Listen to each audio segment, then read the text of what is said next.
اقبال نے لکھا ہے، اقبال کہتے ہیں उसने ایک مستری کو بلایا مسجد بنانے کے لیے، کہا اس طرح کی بنانا میرا دل خوش ہو جائے۔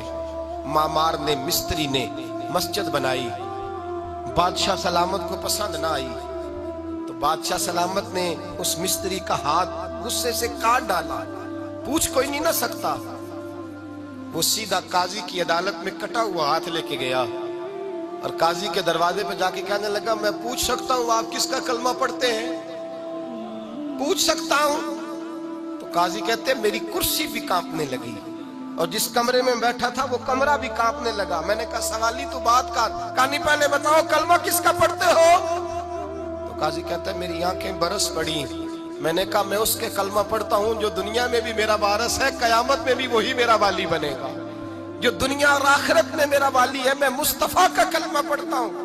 تو کہنے لگے ہاں اس لیے تجھ سے یہ بات کہلوائی ہے کہ کہیں تو بادشاہ کا تو کلمہ نہیں پڑھتا، معاذ اللہ، تو قاضی عدالت میں بیٹھا ہے کرسی پہ، اس کا کلمہ تو نہیں پڑھتا؟ کہا نہیں میں مصطفیٰ کا۔ پھر دیکھ میرا ہاتھ کٹ گیا ہے، اب تو بتا کہ تو بادشاہ سمجھ کے معاف کرے گا یا رسول اللہ کا دین سمجھ کے نافذ کرے گا؟ ڈاکٹر اقبال کہتے ہیں وہ قاضی نے حکم جاری کیا کہ فوراً بادشاہ کو بلایا جائے۔ ہندوستان کا فرما روا پیغام گیا تو کانپتا ہوا آیا، قاضی نے سامنے کھڑا کیا، ایک طرف بادشاہ اور ایک طرف وہ معمولی معمار مستری کام کرنے والا۔ تو قاضی گرجدار آواز میں کہنے لگے بادشاہ تو بتا اس کا خون سرخ ہے تو تیرا سرخ نہیں؟ اس کے بازو پہ گوشت ہے تو تیرے بازو پہ نہیں؟ اسے درد ہوتا ہے تو تجھے نہیں ہوتا؟ یہ تو نے کیا حرکت کی؟ بادشاہ کی گردن جھک گئی۔ قاضی کہنے لگے پکڑو اس کو باہر لے جاؤ اور اس کا بازو کاٹ دو، اس کا بازو کاٹ دو۔ ڈاکٹر اقبال کہتے ہیں جہاں کانپ رہا تھا سارا کچھ وہاں خوشی کے شادیانے بجنے لگے۔ قاضی کہنے لگا اس کا بازو کاٹو اور اس کو بتاؤ امیر غریب کا فرق اتنی دیر ہوتا ہے جتنی دیر بندہ مسلمان نہیں ہوتا، اور جب کوئی رسول اللہ کا غلام ہو جاتا ہے پھر سارے برابر ہو جایا کرتے ہیں۔ بنداؤ صاحبو محتاج و غنی ایک ہوئے، تیری سرکار میں پہنچے تو سبھی ایک ہوئے، تیری سرکار میں پہنچے تو سبھی ایک ہوئے۔ اور اپنی ملت پر قیاس اقوام مغرب سے نہ کر، خاص ہے ترکیب میں قوم رسول ہاشمی، لے جاؤ کاٹو اس کا بازو۔ اقبال کہتے ہیں جب باہر لے جایا گیا بادشاہ کو تو بادشاہ نے گردن جھکائی۔ وہ مستری کہنے لگا تو نے گردن کیوں جھکا دی ہے، اب کیا ہوا؟ تو بادشاہ سلطان مراد آنکھ کھول کے کہنے لگا بھول گیا تھا، غلطی ہو گئی تھی، بادشاہی کے تکبر میں آیا تھا، وہ جو تیرا ہاتھ کاٹا ہے وہ تکبر سے کٹ گیا ہے، اور یہ جو گردن میں نے جھکا دی ہے یہ میں نے اپنے نبی کے دین کی حد کے نیچے جھکا دی ہے، حضور کے قانون کے نیچے جھکا دی ہے، یہاں سزا لوں گا وہاں شرمندہ نہیں ہونا چاہتا۔ اس مستری نے بڑھ کے سینے سے لگا لیا اور کہنے لگا قاضی صاحب میں نے معاف کیا، مجھے پتا چل گیا ہے کہ مسلمان بادشاہوں کا کلمہ نہیں پڑھتے، محمد عربی کا کلمہ پڑھتے ہیں، رسول اللہ کا کلمہ پڑھتے ہیں، اور جب تک مسلمان نبی پاک کا کلمہ پڑھیں گے کوئی اللہ کی حدوں کو نہیں توڑے گا، کوئی دین کو پامال نہیں کرے گا، کسی کے اندر طاقت پیدا نہیں ہوگی کہ وہ دین کی حد کو توڑ سکے۔ حضرت جناب سیدنا محمود غزنوی رحمت اللہ تعالی علیہ بیٹھے ہیں اپنے دربار میں، ایک غریب عورت تڑپتی روتی ہوئی آئی، ماں بلکتی ہوئی آئی اور آگے کہنے لگی بادشاہ ذرا مجھ غریبنی کی فریاد بھی سن۔ بادشاہ نے کہا جلدی سے بلاؤ کہیں اس کی چیخیں کوئی زلزلہ برپا نہ کر دیں۔ قریب آئے، کیا بات ہے؟ کہنے لگی کوئی شاہی خاندان کا نوجوان ہے، میں بیوہ عورت ہوں، ہندو مذہب سے تعلق رکھتی ہوں، میری 4 بیٹیاں ہیں، کوئی بادشاہ کوئی شاہی خاندان کا نوجوان ہے، سپاہیوں سمیت آتا ہے، شراب کے مٹکے لاتا ہے، میرے گھر میں گھستا ہے، میرے پاس اور تو کوئی شے نہیں، ایک عزت ہی ہے۔ جب وہ جوان بیٹی کی طرف دیکھتا ہے تو میں سوچتی ہوں اب دنیا میں بچا کیا ہے؟ بادشاہ میں بڑی مشکل سے تجھ تک پہنچی ہوں، میں اگرچہ ہندو ہوں پر میری فریاد رسی کون کرے گا؟ سلطان محمود غزنوی کہنے لگے تو جا، اور میں نے اپنے سارے سپہ سالاروں کو سپاہیوں کو حکم دے دیا ہے آئندہ جب تو آئے گی تو تجھے رات کا وقت بھی میرا دربار کھلا ملے گا، जैसे ही वो तेरे घर आए फौरन पहुंच जाना, आके इत्तला देना। रात का सन्नाटा, वो गरीबनी फिर तड़पती हुई चीखती हुई आई, बादशाह जरा जल्दी कर, गरीब की इज्जत लुट न जाए, जरा जल्दी निकल, देखना कोई सरमाया आज खत्म ना हो जाए। बादशाह खुद उठे, तलवार पकड़ी, घर में गए, दिया जल रहा था, दिया बुझाया। अब बादशाह ने अल्लाह अकबर कहा और शाह में जर्क बर्क नौजवान की गर्दन पर जब बादशाह ने तलवार मारी, लुढ़क करके गर्दन दूर गिरी। फिर हिंदुस्तान का फरमारवा सजदे में गिरा, कहने लगा ए अल्लाह तेरा शुक्र है, ए अल्लाह तेरा शुक्र है, ए अल्लाह तेरा शुक्र है। फिर बादशाह ने कहा पानी तो लाओ, दिया तो जलाओ। पानी लाया गया, कहा रोटी तो लाओ। खुश्क रोटी के चंद टुकड़े बादशाह ने खाए, 1 गिलास पानी का, 2 गिलास पानी के, 4 गिलास पानी, 2 जग बादशाह पानी के पी गया। और फिर रोता हुआ जब उठा तो बीबी कहने लगी बादशाह तेरा शुक्रिया, पर मुझे समझ नहीं आई इस रंग की, दिया क्यों बुझाया है, सजदा क्यों किया है, पानी क्यों मांगा है। तो बादशाह कहने लगा बीबी बस तेरा काम हो गया, तू छोड़। कहने लगी जरा बता तो सही, तुझे वास्ता उस रसूल का जिसका तूने दीन नाफिज किया है और जिसके कहने पर तूने गरीबनी का काम आज उसकी इज्जत को लुटने से बता तो सही। तो बादशाह कहने लगा एक की बहन है और ये जो तेरे घर आया था ये उसी एक बहन का बेटा है और इकलौता बेटा है।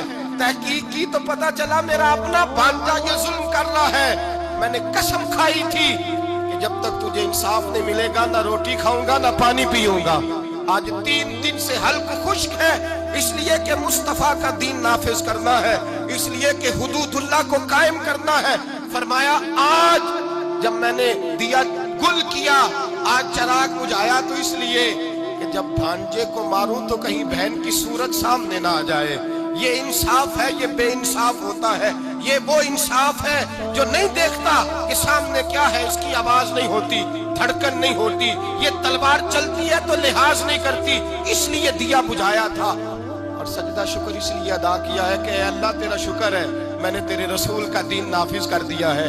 ये बात कह करके सुल्तान महमूद गजनवी कहने लगे पानी पिया है इसलिए कि उस दिन का प्यासा हूँ जिस दिन तू फरियाद लेके आई, खुश्क रोटी इसलिए खाई है उस दिन का भूखा हूँ जिस दिन तू फिर रोते हुए। महमूद गजनवी ने पैर बाहर रखा, 4 बेटियां जवान, एक अम्मा दौड़ी हुई आई और कदमों में बैठी, कहने लगी महमूद मैंने नहीं देखा अबू बकर, मैंने कोई अबू बकर को तो देखा नहीं, उमर उस्मान वली को तो मैंने नहीं देखा। फातिमा ज़हरा के बाप की कैफियत कैसी थी, पर तेरे रंग में तेरे अंदाज में मुझे जलवे जरूर नजर आए हैं। अब मेरी बेटियां आम बेटियां नहीं रहेंगी, ये फातिमा की कनीज़ें बनेंगी। अब मैं हजरत आयशा का पानी भरूंगी, तूने हुजूर का दीन नाफिज किया है, अब मेरा दिल बदल गया है, तू कलमा पढ़ा, हम 5 माँ बेटियां मुसलमान होना चाहती हैं। मेरे भाई जब रसूलुल्लाह का दीन नाफिज होता है फिर गरीब की मदद होती है। गरीबों ना आजमाओ बार बार चेहरे बदल के जालिमों को, दुआ करो रमजान की सुहानी सुबह में, ऐ अल्लाह हमें कोई महमूद गजनवी का वारिस अता फरमा, ऐ अल्लाह को सुल्तान सलाहुद्दीन अय्यूबी का जानशीन अता फरमा, कोई उमर बिन अब्दुल अजीज को मानने वाला दे, हमें वो दे जिसके लबों पे इमाम हसन और हुसैन का नाम जारी हो, कोई ऐसा अता फरमा जो हजरत अली को अपना आइडियल कहता हो, जो उस्मान गनी की हया, उमर फारूक की अदालत का वारिस हो, जो अबू बकर सिद्दीक की सदाकत को आइडियल समझता हो। यही चराग जलेगा तो रोशनी होगी। जब अल्लाह की हद का मामला आए किसी की परवाह न करना, फिर न देखना सामने कौन है, फिर न देखना कौन है और क्या कहता है। हजरत फारूक आजम के जमाने में गुस्सान के बादशाह ने कलमा पढ़ लिया था, शाह गुस्सान ने। आज तो मक्के और मदीने में भी हालात बिगड़ गए।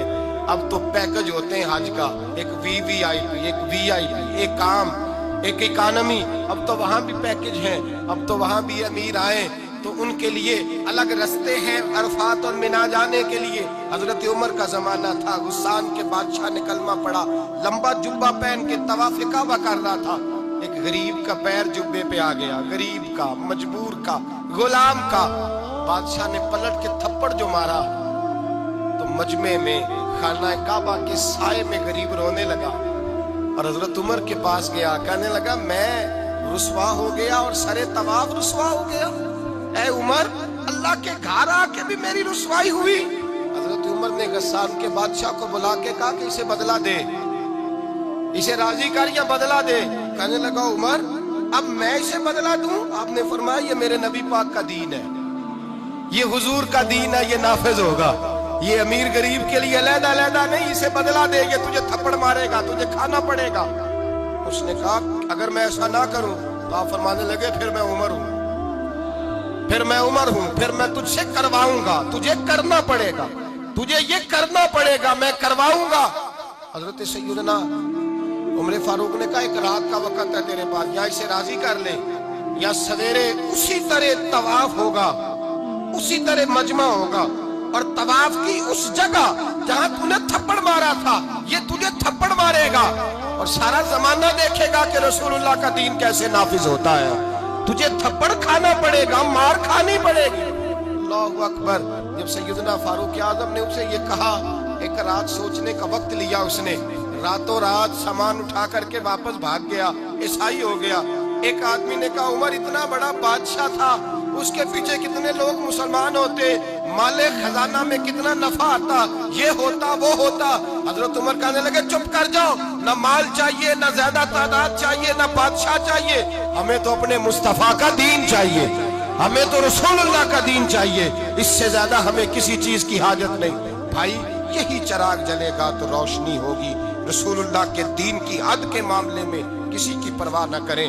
जब आपको वाज़ेह कुरान की आयत मिल जाए, जब हदीस मुबारका वाज़ेह मिल जाए, फिर अपनी राय पे फिर उस पर अपनी राय को न डालें, थोपे ना, फिर ये ना दे के मैंने घर बचाना है, मैंने फलां चीज बचानी है। बस अल्लाह तबारक व तआला की हद का जहां मामला है, मैंने शुरू में कहा था हर रिश्ता तोड़ दो, हर ताल्लुक तोड़ दो, अपना आप भी टूटता है तो तोड़ दो, लेकिन देखना कहीं रब रसूल की हद ना टूटने पाए।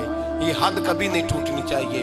दीन इस्लाम की जो हुदूद अल्लाह और उसके रसूल ने मुतय्यन फरमाई है, उनको कभी नहीं टूटना चाहिए। दुआ है खालिक की बारगाह में अल्लाह ताला हमें अपने महबूब के दीन की हिफाजत की तौफीक अता फरमाए। आखिर दावाना अनिल हम्द।